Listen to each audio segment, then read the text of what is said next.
Bueno, pues hoy vamos a tener uno de sus videos favoritos, el de 24 horas leyendo, pero lo vamos a comenzar de una manera súper inusual, que es pues con la comida que me tengo que preparar para soportar estas 24 horas, este día completo. Y pues aquí tenemos todos los ingredientes que pues de una manera o de otra ya tenía, aunque o que fui a comprar al supermercado, que la mayoría es el caso. Y pues voy a empezar desinfectando los champiñones y desinfectando esta espinaca. Ahora que si ustedes lo que quieren es pues ir directamente a la parte donde pues ya comienzo con las lecturas, aquí les dejo el momento, aquí les dejo el minuto exacto y pues vamos a comenzar.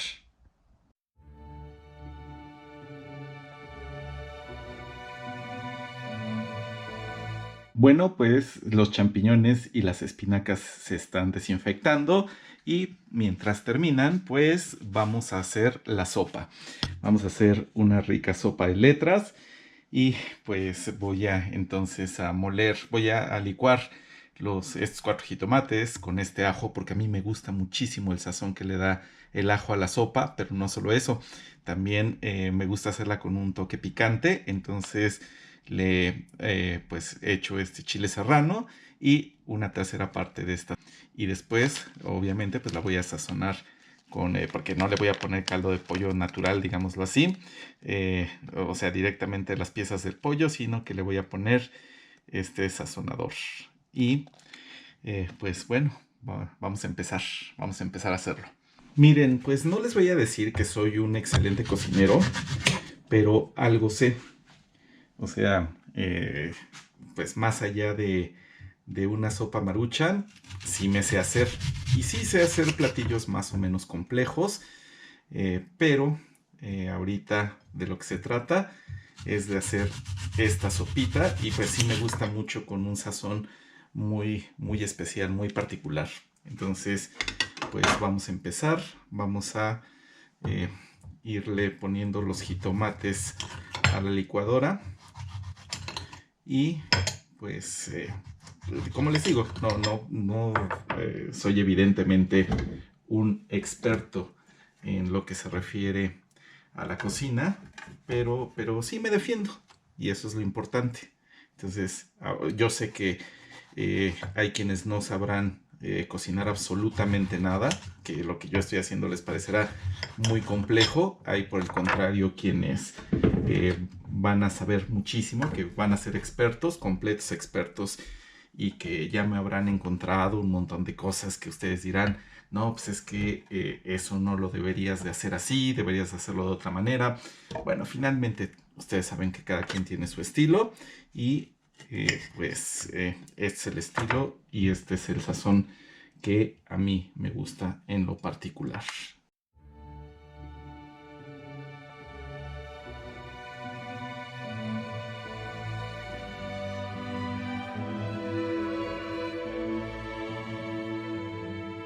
Como pueden ver, yo al jitomate no le quito la cáscara y no le quito la parte de las semillas. Así es como me gusta a mí. Entonces vamos a continuar. Ya está hecho, ya está hecho puré prácticamente y ahora vamos con la parte propiamente de la sopa. Ok, pues mi costumbre para la sopa es que le pongo un chorrito de aceite y después de eso hay que prenderle. Hay que dejar que el aceite se caliente y después le echamos la sopa para dorarla tantito y después de eso le echamos pues todo lo que hicimos en la licuadora para que absorba el sabor. Llegó el momento, tampoco se debe calentar tanto. Listo. Y ahora vamos a moverle constantemente.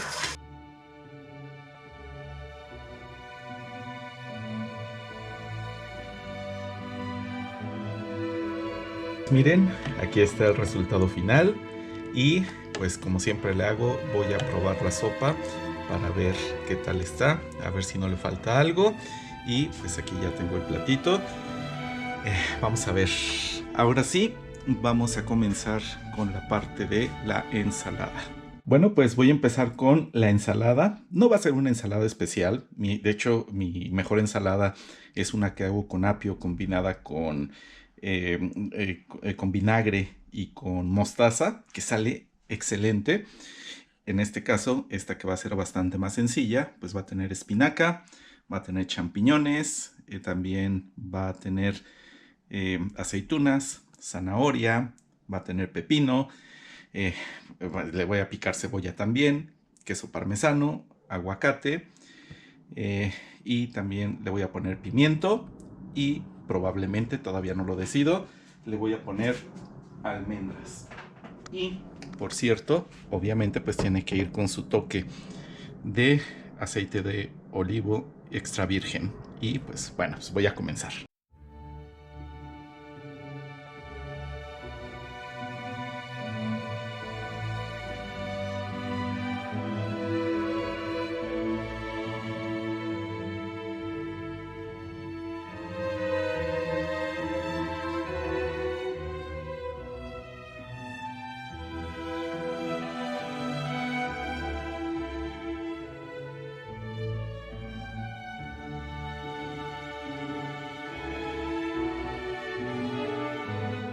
Muy bien, pues ya aquí está la ensalada que se supone que me tiene que durar toda la noche.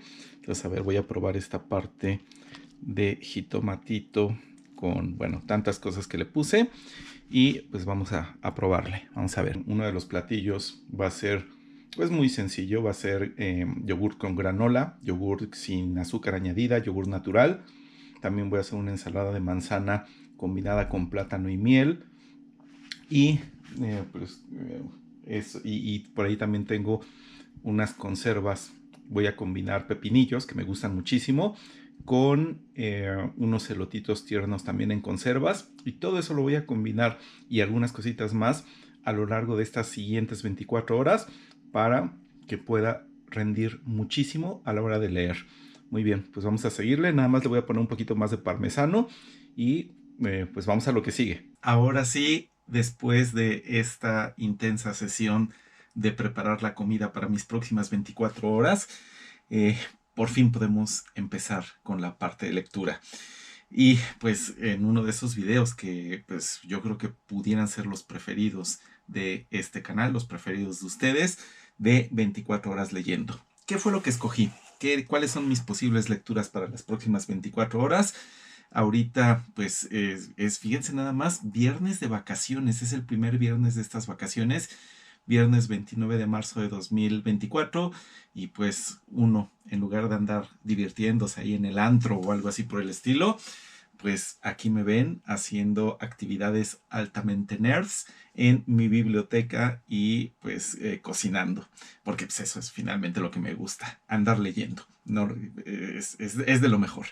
Bueno, pues les voy a decir cuáles son los libros que escogí como candidatos para leer hoy.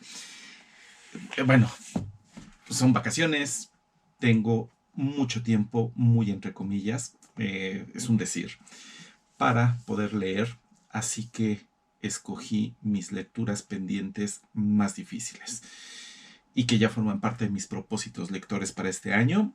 Entonces escogí el Ulises de James Joyce. Esta va a ser mi lectura principal, aunque sí me costó trabajo decidir entre este y otro libro que ahorita vamos a ver. Entonces, por lo pronto, aquí está el Ulises. Yo creo, tengo la intención de que este sea el libro que voy a empezar ahorita a leer. Aquí tengo como apoyo la versión en inglés, que esta tiene un montón de anotaciones. Entonces, pues dependiendo de qué tan profunda quiera que sea yo la lectura de este libro, que es uno de los mejores libros de todos los tiempos y de los más desafiantes, pues me voy a apoyar en este libro, y si quiero hacer una lectura un poquito más rápida, pues nada más me voy a ir con el Ulises directamente, con la versión en español. Pero también estuve manejando otra opción, y la otra opción es empezar con En busca del tiempo perdido de Marcel Proust, y por la parte de Swann, que sería el primero de los libros de En busca del tiempo perdido, pero sí se me antojaba un poquito más este. un poquito más. No mucho más, pero hubiera preferido este. Sin embargo, por cuestiones estratégicas, yo creo que voy a escoger la de el Ulises de James Joyce. Y finalmente estas son lecturas muy densas, muy difíciles, así que voy a tener como apoyo este libro de divulgación de la ciencia sobre evolución humana, que forma parte de una colección de 60 libros que están saliendo aquí en México sobre el tema y que ya está próxima a terminar. Los neandertales, nuestros parientes más cercanos. Entonces, pues puede suceder cualquier cosa. A lo mejor en las primeras horas de lectura cambio el Ulises por pues por En busca del tiempo perdido, y a lo mejor cuando ya ando un poco saturado de lectura, una lectura tan compleja, me pongo a leer este. Es algo que yo voy a decidir sobre la marcha. Así que voy a empezar. Son las 9:49 de la noche y, híjole, bueno, 9:50. Así que voy a terminar a las 9:50 de mañana. Vamos a ver qué me depara el destino con estas magníficas lecturas. Voy a empezar. Y por cierto, una invitación, antes de que se me olvide, abrí mi cuenta de Instagram. Ya pues muchas de las personas que vienen ahí y que siguen este canal también se fueron a seguir mi cuenta de Instagram, que se llama Only Books Roberto. Aquí vienen los enlaces en la página, en la portada de mi página de YouTube. Viene, también lo puse en la descripción del video, o simplemente pongan lo que, pues el nombre de mi página, Only Books Roberto, en Instagram. Y si me hacen el favor de seguir esa cuenta, serviría mucho. Estoy subiendo muchísimo material extra, muchísimo material que pues queda mejor en Instagram que aquí en YouTube. Que aquí en YouTube, pues ya saben, material un poquito más reflexivo, un poquito más complejo. Ahí en Instagram, un poquito más visual. Muy bien, pues vamos a empezar. Vamos a empezar.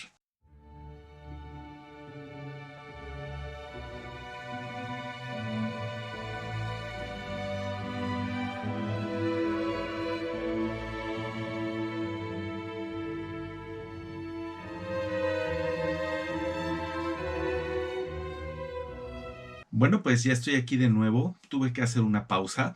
Ya son las 12:15 de la noche. ¿Y qué les puedo decir hasta ahorita de este libro? Bueno, miren, el libro está bastante más difícil de lo que yo pensaba. No es la primera vez que yo me aproximo al Ulises de James Joyce. De hecho, ese libro, junto con La Divina Comedia ya la leí, pero en su momento fueron los libros en los que más fracasé. O sea, en el sentido de que los abordaba, no podía y los dejaba. Y otra vez lo intentaba años después y de nuevo no podía y los volví a dejar. Ya por fin La Divina Comedia dio su brazo a torcer. Ahí por ahí tengo un par de videos hablando de La Divina Comedia, pero este libro todavía se me resiste. Ahora, cada vez que yo trato de leer de nuevo este libro, pues van pasando los años y me encuentro mejor armado, con un contexto cultural más amplio para poder comprender el libro, con más herramientas, pero al mismo tiempo me voy dando cuenta de que el libro está todavía más difícil de lo que yo pensaba. Así que las dos cosas se van compensando. Es pues difícil de describir. James Joyce, se nota su maestría, pero también se nota la gran cantidad de referencias y la gran cantidad de complicación que implica la lectura de este libro. Y yo creo que sin las notas explicativas, como por ejemplo las que vienen aquí, pues no se puede entender lo suficiente, no se puede entender a cabalidad, aunque por ahí José María Valverde, el traductor de una traducción premiada del Ulises, nos recomienda que lo mejor que podríamos hacer es darle una primera lectura al Ulises, y ya a partir de la segunda lectura en adelante, todas las que queramos hacer, ya nos vayamos con las notas, ya nos vayamos con un análisis más profundo. Pero ese no es mi estilo. O sea, yo me siento mejor en la medida en que le vaya entendiendo lo más profundamente posible conforme voy avanzando, y eso me dificulta mucho la lectura de libros que son especialmente complejos, como es el caso del Ulises. Por ponerles algunos ejemplos, podríamos hablar de el lugar donde se desarrolla la acción al principio, que es la Torre Martello, que es pues, en realidad un lugar que sí existe en Irlanda. Podríamos hablar de Buck Mulligan, que pues, es el personaje con el que abre la obra, que está basado en un personaje completamente real. Quien los acompañaba, el señor Hines, por ejemplo, porque Buck Mulligan le dice a Stephen Dedalus Kinch, o sea, son cosas que el propio texto no te puede explicar, ni tendría por qué andártelo explicando, pero la comprensión de la novela realmente se fortalece mucho sabiendo ese tipo de detalles. Además de la erudición tan tremenda que tenía el autor, de la erudición tan extrema de James Joyce, entonces sí leer esta obra es todo un reto, pero eh, pues también tiene muchas ventajas. Entre algunas de las ventajas está la manera prácticamente mágica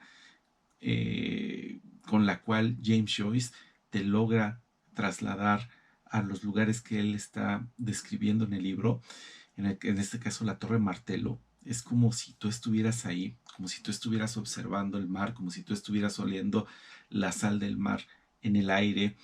Híjole, ¿qué hubiera dado uno para poder observar de alguna manera mágicamente a James Joyce y a sus dos conocidos, por decirlo de esa manera, cuando estaban en la Torre Martello a principios del siglo XX, llevando a cabo en la vida real lo que finalmente se iba a reflejar de una manera novelada? Eh, bueno, hasta ahorita ahí voy. Es un comentario que tenía que hacerles acerca de la complejidad de la obra, pero también de sus bondades. Y ahora pues voy a seguirle, voy a seguir con la lectura. Vamos a continuar.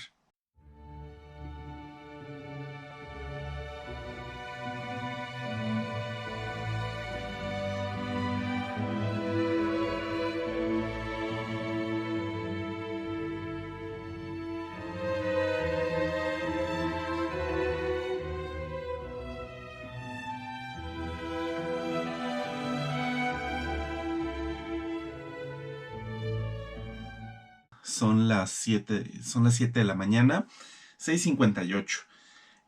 Tuve que dormirme un ratito y pues lo demás fuera de la cámara, al rato lo compenso. Lo demás afuera de la cámara, pues estuve leyendo sobre todo las notas en inglés. Sí está, como les dije hace ratito, sí está complicado y las notas son 250 páginas de notas, son muy esclarecedoras y, híjole, sí, es una de las más complicadas lecturas que haya hecho en mi vida, porque además el contexto de la elaboración del Ulises es muy interesante, fue muy interesante, entonces vale muchísimo la pena también andar leyendo el contexto de cómo, cuando menos en el capítulo 1, que es el que no solo he estado leyendo, sino que ya lo terminé, por supuesto, pero lo he estado estudiando. Entonces, básicamente trata acerca de un hecho real que a través del genio tan tremendo, el genio literario de James Joyce, fue novelizado. Ellos a principios del siglo XX era, digamos que era una asociación de tres personas, tres jóvenes, que era James Joyce, otro que se llamaba Oliver St. John Gogarty, que es el famoso Buck Mulligan, que fue novelizado aquí de manera genial como Buck Mulligan, y otro estudiante al que le ponen el nombre de Haynes, que en realidad se llamaba Samuel Trench, que por cierto se suicidó siendo relativamente joven, antes de los 30 años, unos cuantos años después de que ellos convivieron en una parte de Irlanda que se llama, una región costera, una parte costera que se llama Sandy Cove, y ahí había unas torres militares que, como ya no tenía ningún uso en el momento en que se escribió el libro del Ulises, bueno, en el que se relatan todas estas cuestiones, ahí en Sandy Cove, pues esas torres militares sin uso en ese momento se alquilaban pues, a quien tuviera el dinero para pagarlas, que no les sobraba el dinero a estos tres estudiantes, pero,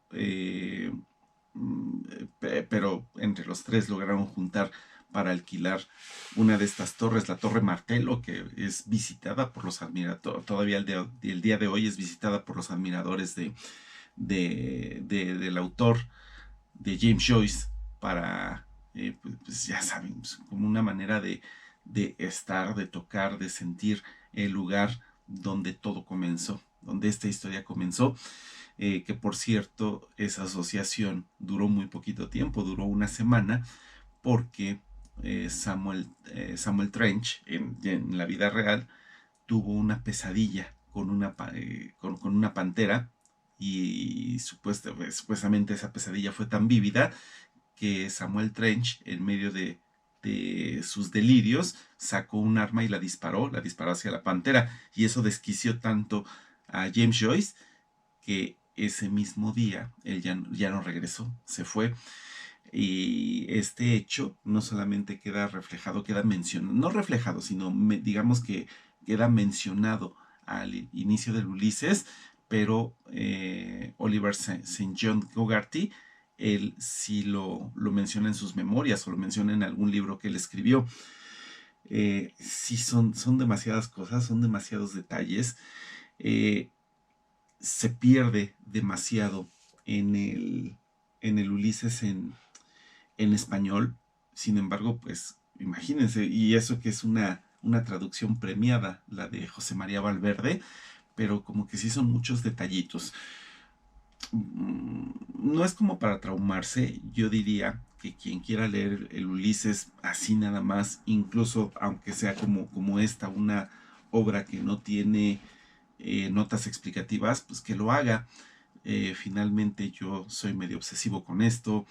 eh, Se relaciona con mi trabajo, se relaciona con mi canal de YouTube, el analizar este tipo de libros, este tipo de obras. Entonces yo sí necesito conocerla al detalle. Bueno, y otra cosa por la que también es muy difícil de captar en español este libro es porque bueno, pues James Joyce hace demasiados juegos de palabras que no quedan reflejados en la traducción, pues porque no pueden quedar reflejados, es no digamos que difícil, sino muy frecuentemente imposible.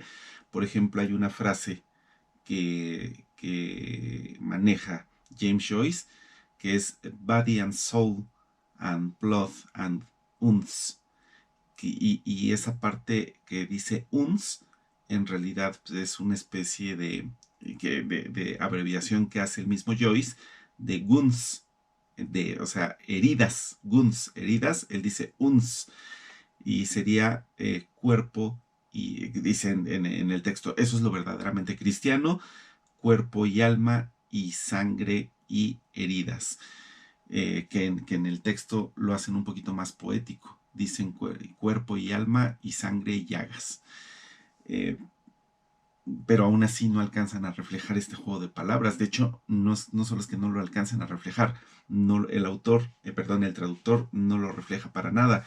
Y además, pues uno también se pierde un poquito de la sátira, porque James Joyce está citando y alterando el texto del catecismo. Así que sí es un texto eso sí, apasionante, muy interesante, y pues le voy a seguir con la lectura. Pero sí estoy muy tentado a que conforme yo voy leyendo el texto de verdad, pues también voy leyendo las notas. Entonces vamos a ver qué resulta de esto, vamos a seguirle.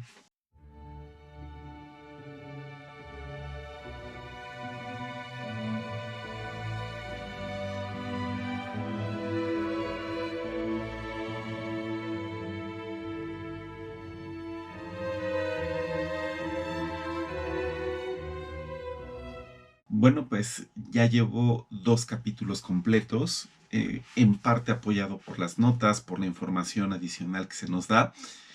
Y sí, híjole, es una obra maestra. Sí, definitivamente uno se pone a pensar ¿qué demonios tienen estos genios de la literatura en su cerebro como para poder crear algo así?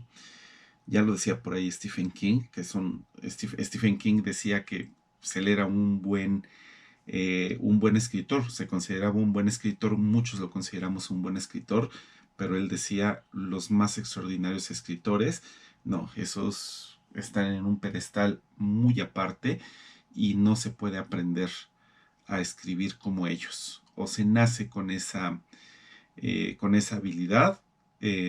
Más allá de eso, pues uno puede convertirse en un buen escritor, pero no se puede convertir en un escritor extraordinario a menos que esté destinado a hacerlo, y James Joyce estaba destinado a hacerlo, tenía las habilidades, eh, un, una memoria prodigiosa, sí la tiene, y cómo van reflejando a través de los diálogos que él va sosteniendo bueno, digamos que los personajes van sosteniendo los diálogos, en este caso Stephen Dedalus, que es el protagonista cuando menos de estos primeros capítulos, él va platicando con las personas y de repente viene su memoria y él empieza a recordar cosas como una especie de fluir de la conciencia, que es precisamente como, pues, cómo funcionamos los seres humanos. Por ejemplo, al principio, él en el segundo capítulo se supone que va a una escuela de niños y va a dar una clase, y también es el día de paga, entonces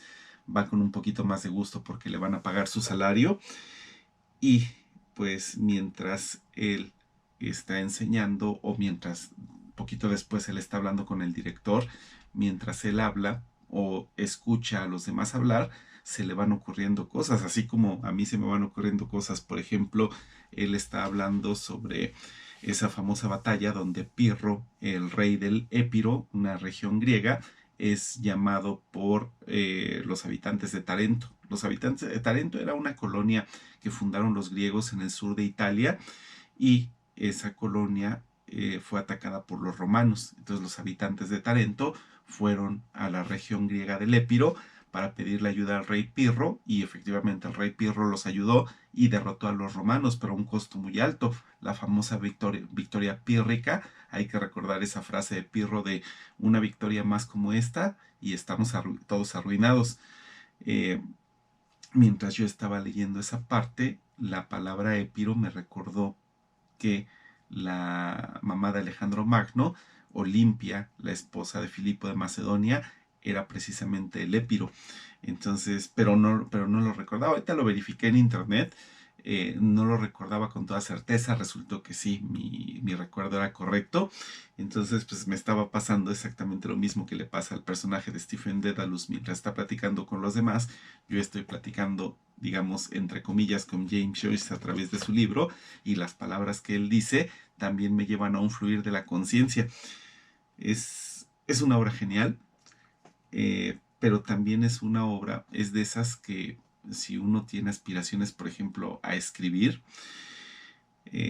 ahorita que pues es tan fácil publicar, por ejemplo, a través de Wattpad y cosas por el estilo, incluso autopublicarse nunca ha sido más sencillo que hoy en día. Este libro podría ser un poco desmoralizador, porque, y no pasa con cualquier libro, incluso siendo obras maestras, porque tú dices, bueno, ¿quién va a poder escribir como este cuate? Era demasiado genial, pero pues tampoco es la actitud, ¿no? O sea, quien quiere escribir, escribe, pero mientras uno está escribiendo, como que este no es el mejor libro para andar leyendo, para que uno ande leyendo. Bueno, pues hasta ahí voy ahorita. Voy a cambiar un poco de ambiente, me voy a la cafetería y pues ahí les sigo. Vamos a ver qué sucede, por qué derroteros me lleva esta lectura. Son las 10:15 de la mañana. Estamos en plenas vacaciones de Semana Santa, ya es sábado, y pues decidí que a donde me voy a ir a tomar el café es al centro histórico de la Ciudad de México, que bueno, pues luego acostumbro a estar por allá, así que ahorita es precisamente lo que voy a hacer. Voy a seguir leyendo el Ulises, voy a seguir haciendo esta lectura tan apasionante y tan interesante. Entonces acompáñenme, vámonos al centro histórico.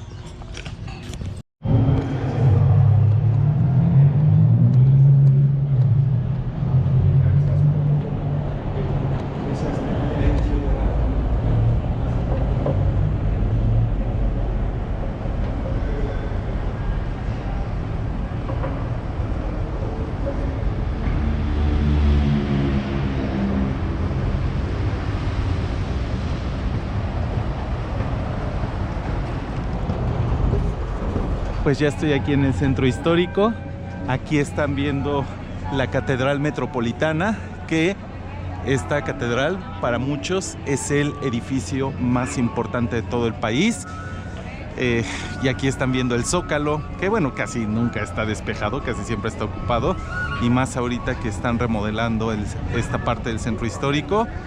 Lo están haciendo peatonal, están haciendo las calles peatonales, lo cual está muy bien, es un gran acierto. Allá hasta el fondo hay dos edificios gemelos que apenas si se alcanzan a ver, que son donde despachan los jefes de gobierno de aquí de la Ciudad de México, digamos el gobernador de la Ciudad de México, y por allá tenemos el Palacio Nacional. Muy bien, todo esto está absolutamente lleno de historia. Incluso por allá al fondo, del lado derecho, tenemos la que en teoría es la calle más antigua del continente americano, que más antigua en el sentido de que no ha dejado de ser usada desde su fundación, que es la calle de Tacuba. Y pues tenemos tantas y tantas cosas por aquí. Este lugar original siempre ha sido un espacio, digamos, despejado, un espacio vacío, el Zócalo capitalino. En sus orígenes era un mercado, era el mercado de los aztecas, y en esa dirección, más o menos en la que estoy apuntando, se encontraba el único mercado que lo superaba en fama y en tamaño, que era el mercado de Tlatelolco. Aquí tenemos el costado de la Catedral Metropolitana, y esa pared a la que estoy apuntando tenía uno de los monumentos históricos mexicanos más famosos de todos los tiempos, la famosa Piedra del Sol, o el calendario azteca. Antes estaba ahí colgada, pero pues ya se la llevaron a un lugar más seguro, a un museo donde pues todo el mundo la puede ver, que me parece que es el Museo de Antropología e Historia, que es probablemente el museo con mayor prestigio de todo México.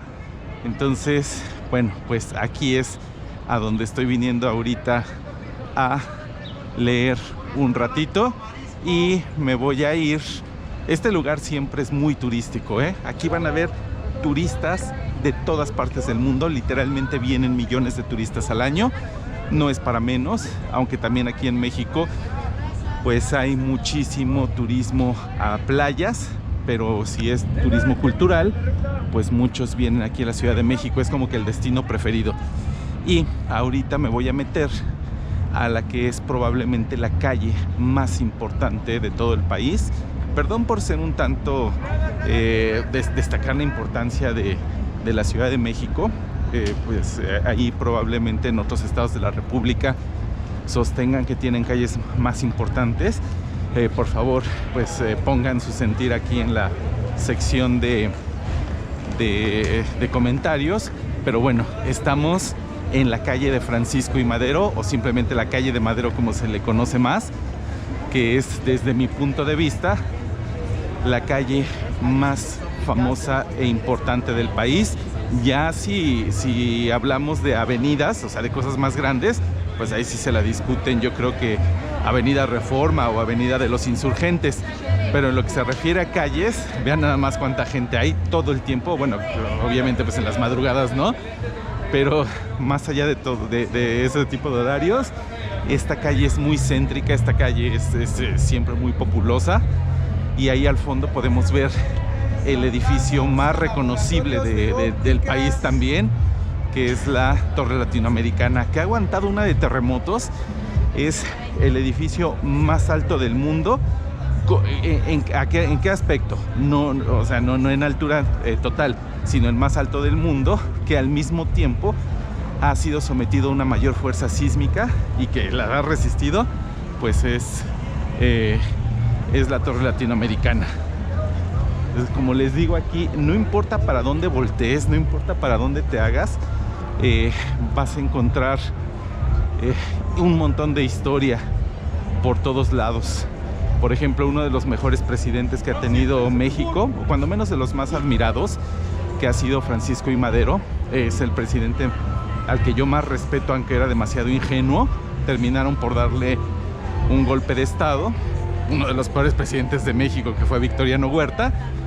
Y cuando eso aquí en México lo conocemos como la decena trágica, porque fueron 10 días en los que se fraguó ese golpe de estado. pues por aquí pasó a caballo el presidente Madero cuando fue en su camino desde Chapultepec hacia el Palacio Nacional, asegurándose la lealtad del ejército, pero al final todo falló. Y aquí tenemos una estatua de Francisco Villa, que pues él era admirador de Francisco y Madero y fue el que le cambió a esta calle el nombre, que se llamaba la calle de Plateros. Se la cambió por la calle de Madero después de que triunfó la revolución y se cobró venganza ante Victoriano Huerta por haber depuesto al presidente Madero. Y ahí está la estatua. Exactamente eso fue lo que hizo cuando le quitó el nombre a esta calle de Plateros y le puso la calle de Madero, que es la calle, el nombre que le sobrevive.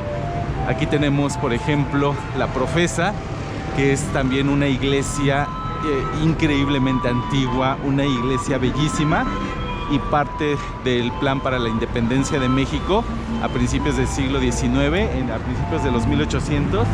Parte de ese plan se fraguó aquí, precisamente por Iturbide.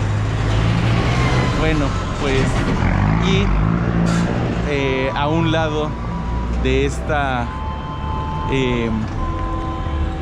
de esta iglesia se encuentra la cafetería a la que voy a ir.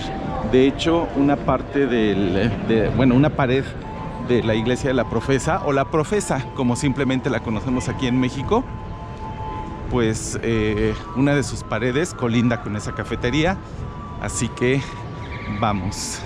Híjole, este video se va a hacer larguísimo, pero pues es, no sé, a ustedes me han comentado mucho que les gustan las partes esas de los videos donde yo recorro las calles de la Ciudad de México. Así que pues vamos a hacerlo.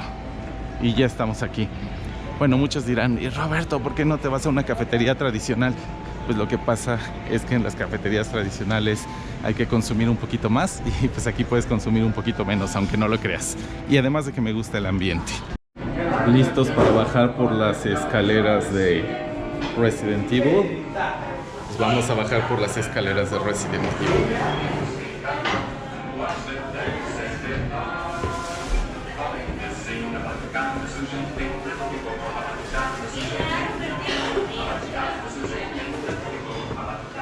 Estas escaleras siempre se me han hecho como las de Resident Evil. Están padrísimas.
ya son las 7:30 de la noche. Pues el reto está a unas pocas horas de terminar, alrededor de 3 horas de terminar. Y he decidido cambiar de estrategia. Ahora, bueno, ya terminé la primera parte del Ulises y se oye mucho, pero en realidad es muy poquito lo que llevo, porque es una obra, pues ya les dije que es muy complicada. De hecho, la primera parte tradicionalmente de este libro se consideran los primeros 3 capítulos, que son los más cortos del libro. Así que, bueno, eso me sirvió para familiarizarme con el estilo de James Joyce, pero ahora creo que es necesario que yo me vaya familiarizando con todo lo que está alrededor de la novela. Es decir, ahora voy a echarme la introducción de este libro y voy a empezar a leer el texto, pero estrictamente con base en las notas explicativas y con el texto en inglés, para que esta primera parte, que es muy cortita, que es la más ligera, todo lo que sigue pues va a ser más difícil, que de por sí esta parte fue difícil, aunque al mismo tiempo muy muy disfrutable.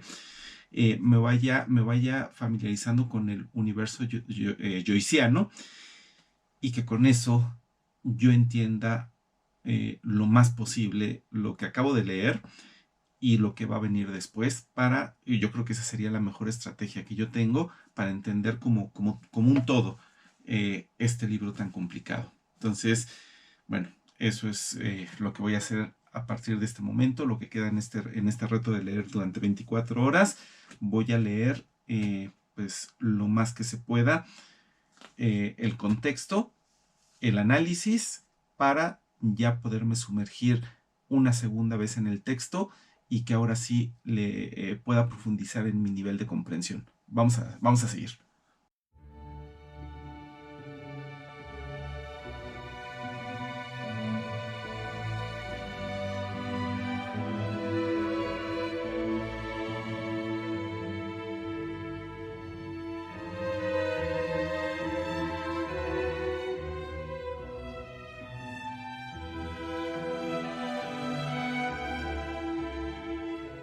Bueno, pues ya son las 11:38 de la noche, ya me pasé un buen rato, pero como tuve algunas horas ahorcadas, lo estoy compensando y todavía le voy a seguir un ratito más, pero ya es la última ronda de tiempo y pues ya les digo cuáles fueron las conclusiones dentro de un ratito de todo lo que leí. Por ahorita voy a seguir estudiando el Ulises un ratito más y ya termino.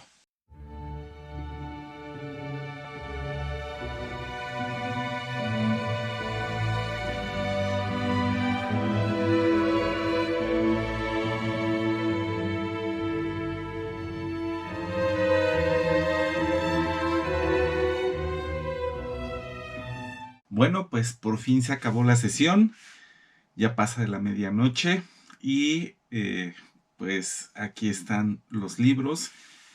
En resumen, ¿cómo me fue? Bueno, pues de los 18 capítulos pues de los que está formado el Ulises, leí con mucha atención, pero creo que no lo suficiente, porque se requiere no solamente mucha atención, sino la relectura. Pues leí los primeros 3 capítulos, pues de esta lectura que es complejísima, que está llena de referencias. Incluso el mismo James Joyce recomendó alguna vez a un amigo que antes de leer el Ulises, leyera con muchísima atención la Odisea de Homero. Bueno, pues ¿quién tiene tiempo para leer la Odisea de Homero antes de esto? Yo tengo la fortuna de que ya la leí. La leí hace un buen tiempo y le puse mucha atención, porque se supone que cada uno de los capítulos que vienen aquí hacen una referencia a la Odisea, a veces profunda, a veces más o menos superficial. Por ejemplo, el capítulo número 1 es una referencia a Telémaco, al hijo de Odiseo.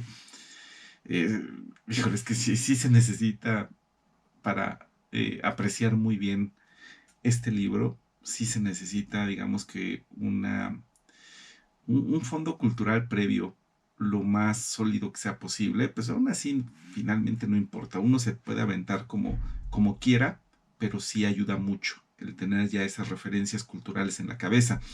Entonces el capítulo 1 trata se puede comparar a la figura de Telémaco, del hijo de Odiseo. El capítulo número 2 se puede comparar a Néstor. Néstor era el más viejo de los griegos, que fue a la guerra de Troya y se distinguía por ser un sabio. Ya no estaba en edad de luchar, pero sí estaba en edad de dar muchos consejos.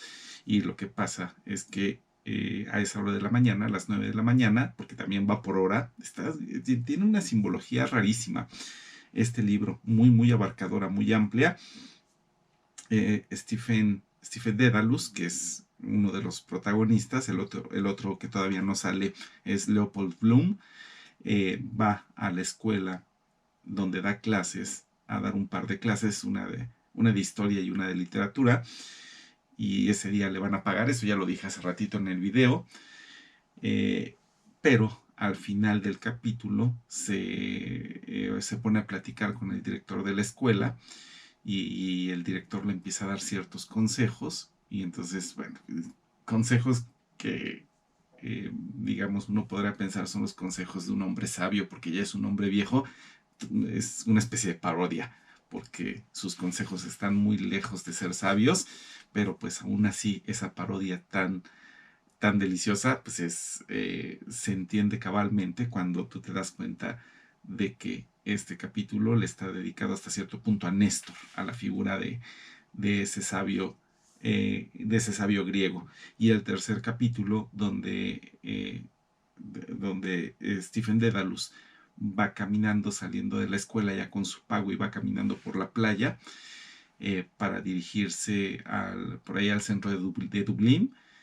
Él va pensando. Entonces aquí se refleja mucho esa deriva del pensamiento, donde él va con sus pensamientos, dejándolos vagar, pensando en la naturaleza de las cosas, y su pensamiento va cambiando y va cambiando y va yendo de un lugar a otro, pensando en cosas importantes, pero más o menos haciendo asociaciones entre una cosa y otra, y le van surgiendo las ideas, el famoso fluir del pensamiento que hizo tan famoso este libro. Y por eso este capítulo está dedicado a Proteo. Proteo, esa criatura mitológica que cambiaba de forma y que tenía que ser, digamos, interrogada por uno de los héroes griegos, por Menelao. Y el consejo que le dieron a Menelao para atrapar a Proteo es que Proteo pues tenía una especie de don de la profecía, pero no se dejaba atrapar por nadie. Proteo tenía la característica, la habilidad de que podía cambiar de forma para asustar a sus posibles depredadores, a los que quisieran capturarlo, y ya estando advertido de esa potencialidad de cambiar por parte de Proteo, Menelao lo agarra y a pesar de todos sus cambios no lo suelta, y entonces Proteo no tiene otra opción que contestar las preguntas de Menelao. Bueno, pues ante esa característica tan cambiante del pensamiento, la deriva del pensamiento de Stephen Dedalus, por eso ese capítulo está dedicado a Proteo. Pero generalmente los expertos dicen que no tenemos que dejarnos influenciar mucho ni obsesionarnos demasiado porque tanto realmente la Odisea haya marcado los derroteros de este libro, porque si no nada más nos vamos a perder en las profundidades y en las oscuridades y nunca vamos a quedar iluminados realmente por el pensamiento de esta novela tan monstruosa en tantos sentidos. Bueno, en fin, pues fíjense, es demasiado lo que podría explicar hasta el momento acerca de la novela. Está desde todos los datos, todas las referencias que hace James Joyce, que tenía una memoria prodigiosa. Hace muchas referencias a poetas y a trabajos de poetas, a versos muy específicos que él a veces cita de manera literal y a veces cita de una manera alterada, lo cual pues a James Joyce le hacía mucha gracia y tenía esa obsesión de que pues gracias a esa memoria tan fantástica él podía citar un montón de cosas pero esas notas es que donde nos explican cuál es el verso y a qué autor, a qué poeta está citando, no viene en esta edición. Pues no viene a propósito, porque si no sería demasiado compleja, pero sí viene en esta edición y ahí te das cuenta de que pues sí necesitas mínimo dos lecturas de este libro. La lectura directa y ya después la lectura con notas, la lectura totalmente a profundidad si tú quieres. Yo estoy haciendo las dos al mismo tiempo, pues porque así tiene que ser en mi caso. Pero sí, o sea, yo les puedo decir por experiencia, por lo que estoy viendo en este momento, que si tú lees el Ulises así nada más, híjole, sí está bien, pero te vas a perder de muchísimo. Y hay muchas cosas que tú vas a decir, híjole, de eso me estaba perdiendo, o sea, es demasiado.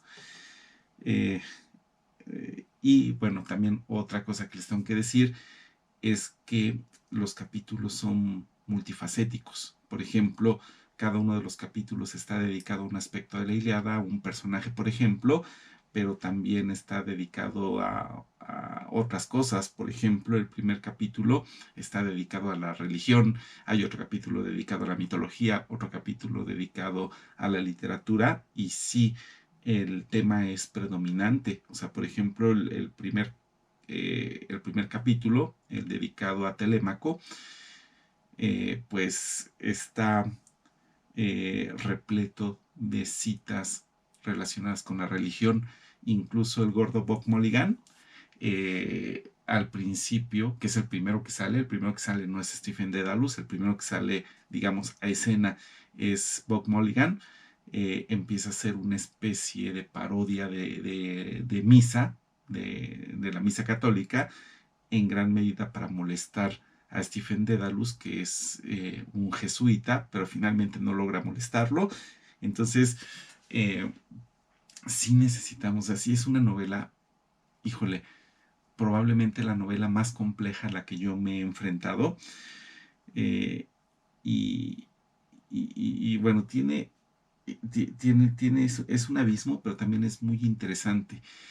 Y eh, el autor sabe hacer una ambientación que tú dices, yo quiero estar aquí, y no es tanto que los ambientes sean realmente prodigiosos, que los paisajes sean realmente los ideales, que sea una especie de paraíso en la tierra, sino que así es como nos lo muestra la prosa tan magnífica de James Joyce.